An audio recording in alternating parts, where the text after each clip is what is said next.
कुछ मोती कुछ सीप में प्रस्तुत है मुंशी प्रेमचंद की कहानी शेर और लड़का। प्रवाचक हैं अमित सोनी।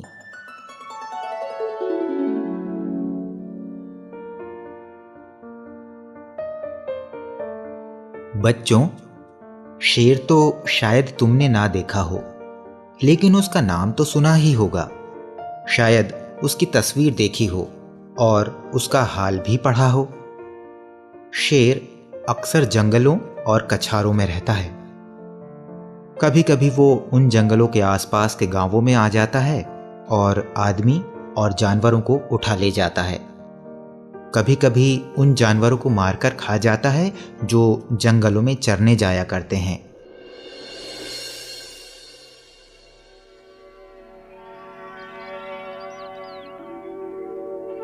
थोड़े दिनों की बात है कि एक गडरिये का लड़का गाय बैलों को लेकर जंगल में गया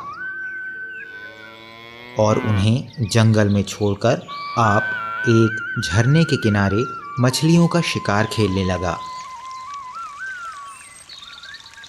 जब शाम होने को आई तो उसने अपने जानवरों को इकट्ठा किया, मगर एक गाय का पता ना था। उसने इधर उधर दौड़ धूप की, मगर गाय का पता ना चला। बेचारा बहुत घबराया। मालिक अब मुझे जीता ना छोड़ेंगे। उस वक्त ढूंढने का मौका ना था, क्योंकि जानवर फिर इधर उधर चले जाते। इसलिए वो उन्हें लेकर घर लौटा और उन्हें बाड़े में बांधकर बिना किसी से कुछ कहे हुए गाय की तलाश में निकल पड़ा।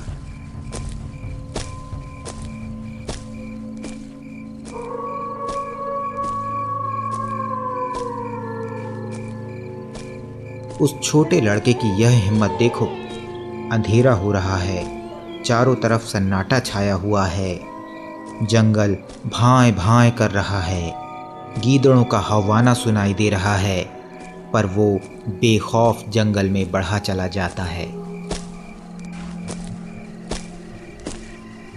कुछ देर तक तो वो गाय को ढूंढता रहा, लेकिन जब और अंधेरा हो गया तो उसे डर मालूम होने लगा।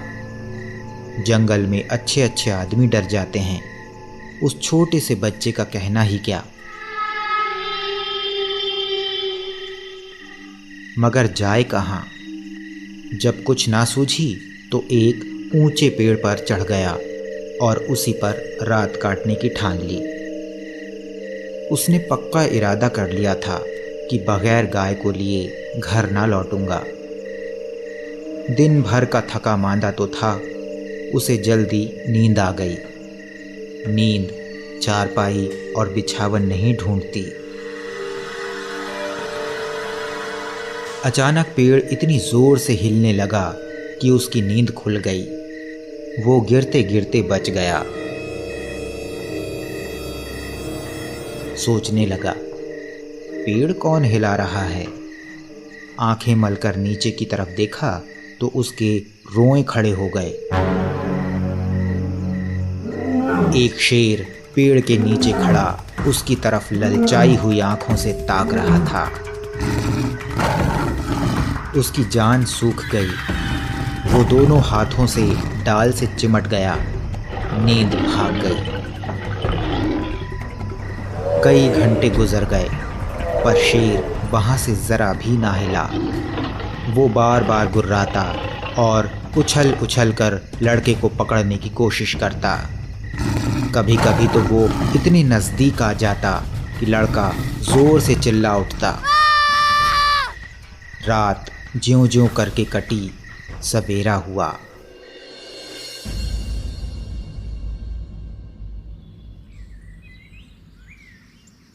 लड़के को कुछ भरोसा हुआ कि शायद शेर उसे छोड़कर चला जाए, मगर शेर ने हिलने का नाम तक ना लिया। सारे दिन वो उसी पेड़ के नीचे बैठा रहा। शिकार सामने देखकर वो कहाँ जाता। पेड़ पर बैठे बैठे लड़के की देह अकड़ गई थी। भूख के मारे बुरा हाल था, मगर शेर था कि वहां से जौ भर भी ना हटता था। उस जगह से थोड़ी दूर पर एक छोटा सा झरना था। शेर कभी कभी उस तरफ ताकने लगता था। लड़के ने सोचा कि शेर प्यासा है। उसे कुछ आस बंधी कि जो ही वो पानी पीने जाएगा मैं भी यहाँ से खिसक चलूँगा। आखिर शेर उधर चला।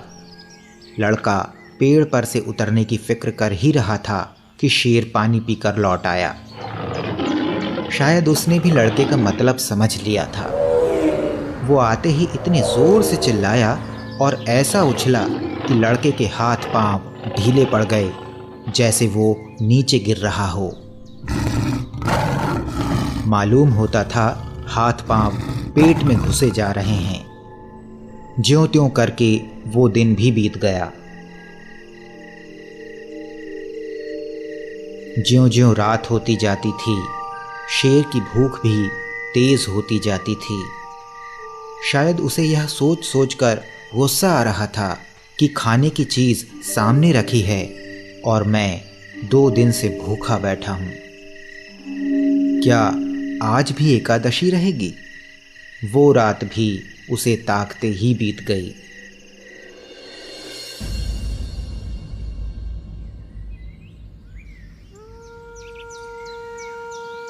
तीसरा दिन भी निकल आया।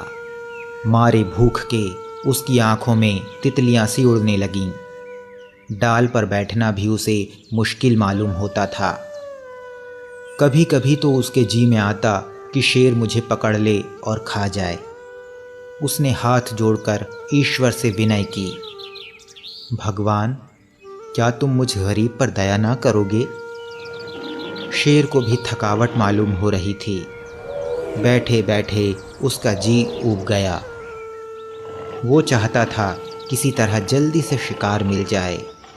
लड़के ने इधर उधर बहुत निगाहें दौड़ाई कि कोई नज़र आ जाए, मगर कोई नज़र ना आया। तब वो चिल्ला चिल्ला कर रोने लगा, मगर वहाँ उसका रोना कौन सुनता था। आखिर उसे एक तदबीर सूझी। वो पेड़ की फुनगी पर चढ़ गया और अपनी धोती खोलकर उसे हवा में उड़ाने लगा कि शायद किसी शिकारी की नज़र पड़ जाए। एकाएक वो खुशी से उछल पड़ा। उसकी सारी भूख, सारी कमज़ोरी गायब हो गई। कई आदमी झरने के पास खड़े उस उड़ती हुई झंडी को देख रहे थे। शायद उनको अचंभा हो रहा था कि जंगल के इस पेड़ पर झंडी कहाँ से आई। लड़के ने उन आदमियों को गिना, 1 2 3 4। जिस पेड़ पर लड़का बैठा था वहाँ की ज़मीन कुछ नीची थी। उसे ख्याल आया कि अगर वे लोग मुझे देख भी लें तो उनको ये कैसे मालूम होगा कि इसके नीचे 3 दिन से भूखा शेर बैठा हुआ है। अगर मैं उन्हें होशियार ना कर दूं तो ये दुष्ट किसी न किसी को ज़रूर चट कर जाएगा। ये सोचकर वो पूरी ताकत से चिल्लाने लगा। उसकी आवाज़ सुनते ही वे लोग रुक गए और अपनी अपनी बंदूकें संभाल कर उसकी तरफ ताकने लगे। लड़के ने चिल्लाकर कहा, होशियार रहो, होशियार रहो, इस पेड़ के नीचे एक शेर बैठा हुआ है। शेर का नाम सुनते ही वे लोग संभल गए। चटपट बंदूकों में गोलियां भरीं और चौकन्ने होकर आगे बढ़ने लगे। शेर को क्या खबर कि क्या हो रहा है। वो तो अपने शिकार की ताक में घात लगाए बैठा था। यकायक पैरों की आहट पाते ही वो चौंक उठा और उन चारों आदमियों को एक टोले की आड़ में देखा। फिर क्या कहना था, उसे मुंह मांगी मुराद मिली।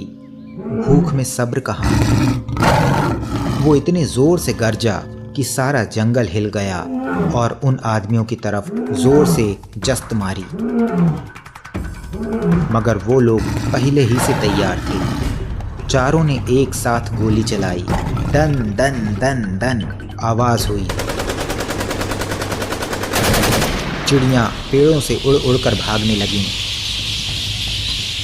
लड़के ने नीचे देखा, शेर जमीन पर गिर पड़ा था। वो एक बार फिर उछला और फिर गिर पड़ा। फिर वो हिला तक नहीं।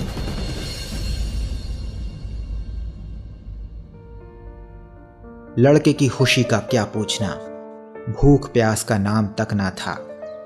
चटपट पेड़ से उतरा तो देखा सामने उसका मालिक खड़ा है। वो रोता हुआ उसके पैरों पर गिर पड़ा। मालिक ने उसे उठाकर छाती से लगा लिया और बोला, क्या तू 3 दिन से इसी पेड़ पर था? लड़के ने कहा, हाँ। उतरता कैसे? शेर तो नीचे बैठा हुआ था। मालिक, हमने तो समझा था कि किसी शेर ने तुझे मारकर खा लिया। हम चारों आदमी 3 दिन से तुझे ढूंढ रहे हैं। तूने हमसे कहा तक नहीं और निकल खड़ा हुआ। लड़का, मैं डरता था, गाय जो खोई थी। मालिक, अरे पागल, गाय तो उसी दिन आप चली आई थी। भूख प्यास से शक्ति तक ना रहने पर भी लड़का हंस पड़ा।